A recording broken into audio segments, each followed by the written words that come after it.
আমাদের দেশের সকল রাজনৈতিক দলকে বলছি, যারা শাসন ক্ষমতায় আছেন বা যারা নেই, যারা পরবর্তীতে আসবেন বা আবার শাসন ক্ষমতা থেকে চলে যাবেন বা আবার পুনরায় আসবেন, সকলকে বলছি দেখুন, আপনারা ক্ষমতায় যখন আসবেন, ক্ষমতায় থাকাকালীন বা ক্ষমতায় যারা রয়েছেন, তারা কেউ কখনো এতটাও উন্নতি করবেন না। প্লিজ এতটাও কোন রাজ্যের হোক, দেশের হোক, আপনারা এতটাও উন্নতি করবেন না কখনো যে মানুষ সেগুলো মনে রাখতে পারছে না।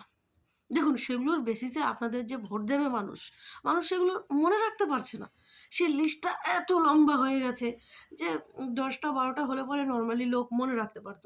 কিন্তু সেটা এত বেশি হয়ে গেছে যে মানুষ সেগুলো মনে রাখতে পারছে না।